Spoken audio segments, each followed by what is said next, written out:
Le soleil se lève à peine dans les forêts de l'Alobaye, mais la chasse aux chenilles a déjà commencé. Pour dénicher les précieux insectes, il faut bien connaître la forêt et faire preuve d'agilité. Il a fait une attache sur l'arbre, une genre de ceinture pour lui permettre de monter sur l'arbre. Joseph Dako, chef traditionnel du village, assiste à la cueillette très particulière des pygmées Aka. Mais là, il est en train de grimper pour ramasser les chenilles qui sont encore sur le tronc d'arbre, comme elles ne sont pas encore tombées. Les pygmées sont des spécialistes de la récolte des jeunes chenilles noires et poilues dont les Centrafricains raffolent. J'ai de la joie au cœur parce que j'ai eu un peu de chenilles. Je vais pouvoir manger une partie avec ma famille et vendre le reste. Après la cueillette, direction le grand marché de Mbata. Une fois par an, la collecte des chenilles représente une manne financière inespérée pour les habitants. Bertrand, un jeune père de famille, est venu faire quelques achats. Pendant la saison chère, c'est plus difficile parce que tous les gens vont commencer à débroussailler les champs. Maintenant, il n'y a pas de l'argent. Maintenant, on garde l'argent ensemble.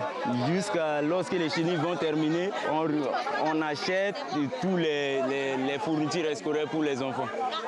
Une économie lucrative, les revendeuses viennent de la capitale tous les jours pour amener des kilos de chenilles fraîches aux consommateurs de Bangui. Je ne fais pas beaucoup de bénéfices, mais au moins, j'arrive à en tirer un petit revenu. Malgré les taxes, je ne me décourage pas.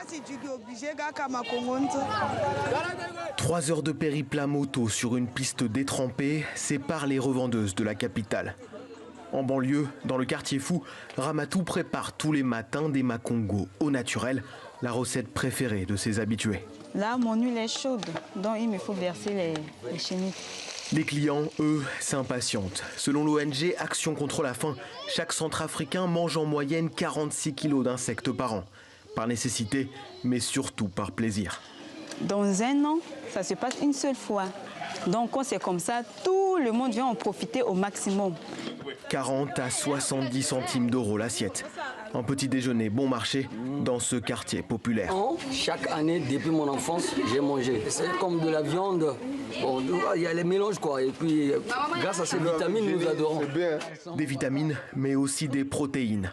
La saison des chenilles est cruciale dans l'alimentation des Centrafricains. Pendant un mois, les insectes remplacent la viande. Si vous prenez 100 grammes de chenilles, vous avez le même apport en protéines que 100 grammes de viande, par exemple.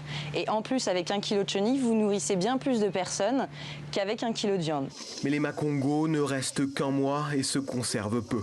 Alors les Centrafricains en savourent avec gourmandise dès que la saison arrive.